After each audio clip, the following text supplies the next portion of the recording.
S'il y en a en avant, c'est ça plein avant, point. Sud Radio, la radio du rugby. Des millions, vous êtes charmante.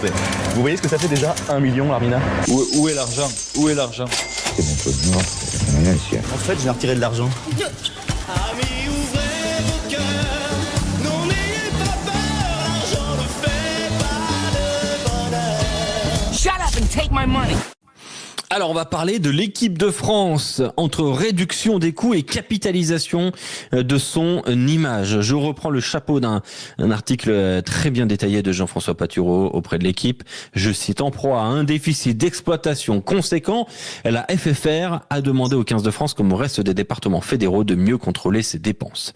Voilà, c'était la citation de ce qu'écrivait Jean-François Patureau, notre confrère au journal L'Équipe. C'est vrai, Félix Panguero, que la fédération a comptabilisé 16 millions de déficit en 2022-2023, puis un déficit de 23 à 24 millions pour la saison 2023-2024, au lieu des 9 millions prévus. Est-ce que la situation est critique? Ça, c'est quand même la question d'abord que j'ai envie de te poser, avant d'évoquer ce qui va être mis en place auprès du 15 de France notamment. Alors, la situation n'est pas critique, mais elle est vraiment très préoccupante quand on voit les écarts existants entre les prévisionnels qui ont été faits et ce qui arrive aujourd'hui, qui s'explique par de nombreux petits facteurs, mais principalement des projections complètement surréalistes concernant les retombées de cette Coupe du Monde. Et elle est très préoccupante dans le sens où dans 2 ans et demi, 3 ans maintenant, les revenus de CVC vont s'arrêter et on a vendu les droits du Six Nations qui sont une des sources de revenus principales de la fédération chaque année. Et donc là, l'équation va devenir assez complexe. Il va falloir inventer de nouvelles sources de revenus. Alors, on voit que l'engouement pour le 15 de France est énorme en termes d'attente de billetterie, etc. Mais on n'a pas de stade de 120 000 personnes pour contenter tout le monde. Donc, les leviers sont pas évidents à trouver, mais de toute façon, il faudra, du côté de la gouvernance de la fédération, être extrêmement rigoureux en gestion et à la fois inventif. Et justement, quelles pistes sont évoquées? On parle donc de plusieurs choses, hein. Déjà des hôtels moins chers, moins de sparring partners, moins de gens mobilisés aussi par le 15 de France, des avions qui ne seraient non plus affrétés, mais des avions sur des lignes régulières. C'est autant de pistes. Est-ce qu'elles sont toutes réalisables, Félix Panguero? Je crois qu'elles sont toutes réalisables. Je crois qu'il fallait vraiment changer de braquet. On a vécu trop longtemps dans une forme de confort sans trop se soucier des lendemains, en étant très très généreux sur la vie autour de la fédération, sur les déplacements lors des matchs, avec énormément de personnes invitées, sur la façon de vivre globalement. C'est la faute de personne en particulier, ça s'est installé comme ça, mais c'est un système. C'est un système, mais c'est un système qui est pas propre au rugby. C'est le vieux monde pour moi des fédérations sportives qui est en train de basculer, parce que l'argent public se fait rare. Il faut aller chercher des ressources avec de l'argent privé, et donc il faut avoir une vision d'entreprise qu'on n'avait pas forcément avant du côté des dirigeants, et donc c'est ce qui est en train de se passer de façon accélérée du côté de la Fédération française de rugby, parce qu'il y a urgence. Voilà donc pour ces pistes-là, on note notamment, je vais reprendre une citation de l'équipe de France. L'équipe de France qui représente donc, comme le disait Florian Grill, 80% de nos revenus, mais l'objectif n'est pas de couper drastiquement ses moyens. C'est ce que disait le patron de la Fédération française de rugby, parce que on va pas non plus réduire le staff de l'équipe de France, parce que il y a un moment où quand tu réduis les coûts, tu peux aussi entamer un petit peu la performance sportive. Est-ce qu'il n'y a pas ce risque-là, Philippe? Alors, c'est exactement ce qui s'est passé. Et là, ce que je vais dire est hyper important. C'est-à-dire qu'il faut comprendre dans quel sens s'est fait la réflexion. La réflexion de la gouvernance de la Fédé, ça a été de dire les revenus principalement proviennent de l'équipe de France et de sa performance. Comment on maintient la performance de l'équipe de France? Quel est le prérequis? Et autour de ça, on va travailler. Donc, des réflexions ont été menées pour réduire éventuellement le nombre de joueurs mis à disposition et les indemnités journalières, pour faire peut-être un peu moins de stages en dehors de Marcoussis, qui sont forcément plus coûteux puisque Marcoussis est l'outil propriétaire de la fédération, pour avoir des stratégies un peu différentes sur la logistique des voyages. Mais tout ça n'a pas été dicté à Fabien Galtier qu'il le subit. Fabien Galtier a dit voilà, moi sur la feuille de route des 4 prochaines années, voilà ce dont j'ai besoin pour maintenir la performance et nous donner les moyens d'être champion du monde. Et autour de ça, s'est construit une stratégie. Donc je pense qu'il faut faire attention à pas donner l'impression quelque part que il y a une opposition entre la situation financière et la performance sportive. Je crois qu'aujourd'hui, ils sont parvenus à un compromis qui permet de donner les moyens à Fabien Galtier et son staff de maintenir une ambition très forte, mais à la fois en faisant quelques compromis. Bien sûr que c'est confortable d'aller faire des stages à Monaco, voilà, mais forcément, tu es en dehors de Marcoussis, il y a des coûts d'hôtel, il y a des coûts de transport, il y a des coûts d'infrastructure que tu n'as pas quand tu es chez toi. Donc, c'est aussi important que les joueurs changent d'air de temps en temps, c'est important pour la performance, pour l'état d'esprit, etc. Mais voilà, tout ça, ce sera des jeux d'équilibrisme qu'il faudra réussir à faire. Mais c'est vrai que la situation, elle est quand même pas agréable parce que pèse en plus l'épée de Damoclès au-dessus de la tête de la fédération qui concerne le Stade de France. On sait à quel point ne plus avoir le Stade de France demain serait préjudiciable en termes de revenus. Et aujourd'hui, on est dans l'inconnu quand même sur ce qui va se passer autour du Stade de France.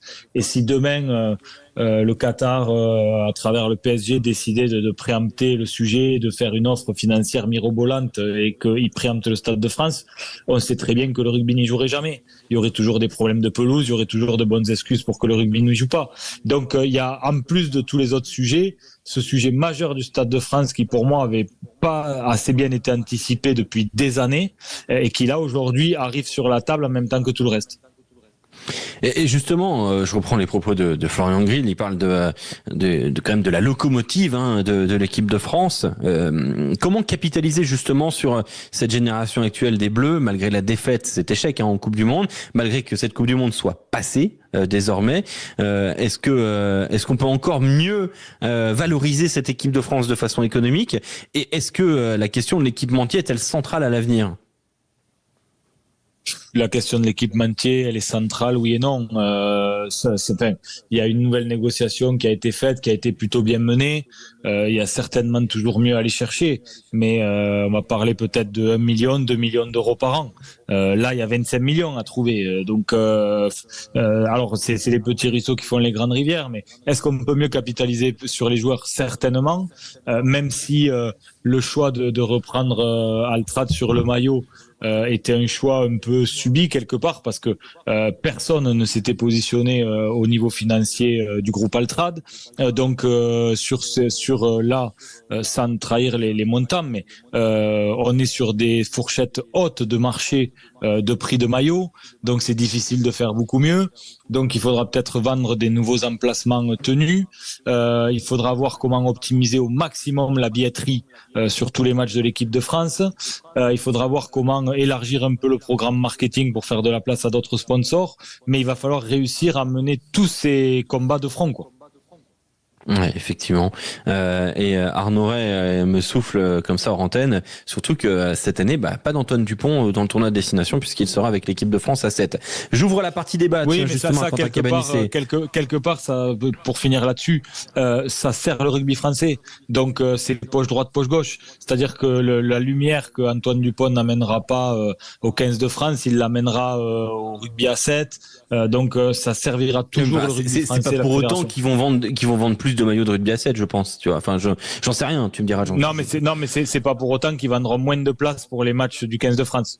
Donc, et puis honnêtement, je vais dire quelque chose qui va peut-être surprendre, mais c'est peut-être un mal pour un bien parce que cette équipe aussi, elle peut pas être à ce point dépendante d'Antoine Dupont et de la médiatisation qu'il a sur le groupe. Ça sert beaucoup le rugby français, mais quelque part, je trouve que ça écrase certains joueurs aussi qui auraient pu prendre une place encore différente en image et qui l'ont pas prise. Donc c'est aussi, il faut voir des opportunités partout. Ça va aussi être une période intéressante.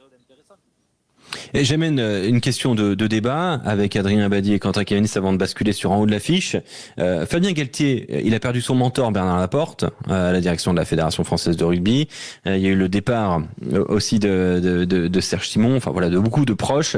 Départ de Raphaël Ibanez, alors dans des conditions un peu plus obscures. Alors, Bernard pas Laporte, forcément. oui, Serge Simon, pas proche du tout de Fabien Galtier.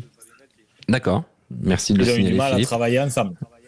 On sent que voilà, il y a quand même quelques petites choses qui se passent autour de Fabien Galtier, donc réduction a priori budgétaire pour l'équipe de France. Est-ce qu'il peut s'émouvoir de sa situation, qui pourrait considérer sur une dégradation? J'ouvre d'abord le débat à Philippe, à Quentin Cavanis et Adrien Abadi, et puis ensuite réponse de Philippe Spanghero. Est-ce que demain, le sélectionneur des Bleus peut dire j'ai de moins bonnes conditions qu'avant, donc je vais probablement moins bien performer? Philippe, Quentin Cavanis, ton avis? Après, on se doutait qu'il allait peut-être pas avoir les mêmes conditions que dans une année ou dans une période où on allait recevoir la Coupe du Monde. Forcément, tout avait été mis au service de cette équipe de France. Donc, on s'attendait forcément à ce qu'il ait moins d'armes, finalement, si j'ose dire comme ça, ou qu'il soit moins appuyé, peut-être moins libre dans ses choix, puisque on va pas accueillir la prochaine Coupe du Monde. Ça y est, c'est fait. Il a eu une énorme chance avec tout le rugby français quelque part un petit peu à son service. Donc forcément, on savait que sa situation allait être moins bonne. Après, de là à s'en plaindre, je suis pas sûr quand même que ce soit lui qu'il faut plaindre. Il va quand même avoir un staff conséquent, il est bien entouré, etc. Donc je pense pas qu'il va se plaindre tout de suite. En tout cas, il a de quoi travailler, c'est évident. Alors, il sera peut-être moins bien armé, mais il restera quand même très bien armé. Adrien Abadi. Oui, un peu comme Quentin, c'est vrai que c'est compliqué pour Fabien Galtier de venir se plaindre. On sait qu'on a beaucoup investi, voilà. Après, malheureusement, les revenus avec la Coupe du Monde, on est sur un déficit un peu plus important que prévu. Ensuite, oui, on l'a dit, c'est la locomotive du rugby français, l'équipe de France. Oui, on a besoin d'investir aussi sur l'équipe de France et sur son image. Maintenant, on sait que l'équipe de France va pouvoir travailler, que le staff est là, que les joueurs sont là. On a une génération quand même incroyable avec des jeunes talents qui arrivent. Honnêtement, je suis pas sûr que Fabien Galtier ait beaucoup de raisons de se plaindre à posteriori quand on voit l'équipe et quand on voit les moyens qu'il y a. Il peut travailler quand même dans un cadre qui est quand même très très adéquat, quoi. Ouais, mais attends, il peut quand même, je me fais un peu l'avocat du diable pour l'apporter de la contrepartie. On lui demande de faire mieux que ce qu'il a fait à la Coupe du Monde, très clairement. Une élimination en quart de finale, c'est pas satisfaisant. Alors comment il va devoir trouver d'autres axes sportifs, mais peut-être moins miser sur la coopération globale du rugby français, Philippe Spanghero. Il peut s'en émouvoir quand même, le sélectionneur des Bleus, non? Alors d'abord, ce qu'il faut rappeler, c'est qu'il y a une convention qui existe et qui est signée jusqu'en 2027. Donc sur le papier, il peut très bien avoir les mêmes moyens si la fédération considère que c'est comme ça que ça doit se passer. C'est écrit et le rugby pro était d'accord avec les clauses de la convention. Mais encore une fois, c'est pour ça que je disais en préambule que pour moi, il peut pas s'en émouvoir parce que il le subit pas. Et c'est ça qui est intéressant. Et quand je disais tout à l'heure que quand je te contredisais, quand tu disais qu'il a perdu ses mentors, il y avait une relation très particulière avec Bernard Laporte, c'est vrai, mais il y avait pas une entente, une relation extrêmement intéressante avec Serge Simon. Ils travaillaient pas ensemble pour bâtir une vision. Aujourd'hui, j'ai l'impression. Ouais, mais là, par exemple, il voulait Pierre-Henri Broncan, il l'a pas pu, par exemple, tu vois. Oui, non, mais après, ça, il y a des arbitrages à prendre, mais je veux dire, Fabien, si on lui disait il n'y a pas de question budgétaire, il en voudrait toujours plus, et c'est normal, comme tout manager, puisque tu as envie d'avoir vraiment tout ce qui peut exister sur le marché pour t'aider. Mais il y a des contraintes économiques, et encore une fois, je pense pas qu'ils s'en émeuvent, parce que c'est quelque chose qui a été bâti avec Jean-Marc Lermé. Je crois qu'ils travaillent bien ensemble, qu'ils s'entendent bien. Et encore une fois, il y a de l'échange et du partage. Et le postulat de base, ça a été de dire la priorité, c'est de mettre les moyens au service de l'équipe de France. Donc, qu'est-ce qui est raisonnable pour maintenir une ambition très forte et de bâtir quelque chose autour de ça, sur lequel je pense Fabien et son staff ont été force de proposition. Donc moi je crois qu'il n'y a pas de débat là-dessus. Et au final, quelque part, ce qui va se passer, ça va servir quelque part le rugby français dans son ensemble, la Fédé pour trouver un modèle, trouver un modèle à plus long terme, quoi, modèle fiable, viable. Ça va servir la Fédé pour quelques économies, mais ça va aussi servir la Ligue qui potentiellement demain aura moins de joueurs à mettre à disposition de la part de ses clubs pro. Merci beaucoup Philippe Spanghero, excellente chronique, on s'est régalé, super intéressant, vraiment absolument passionnant.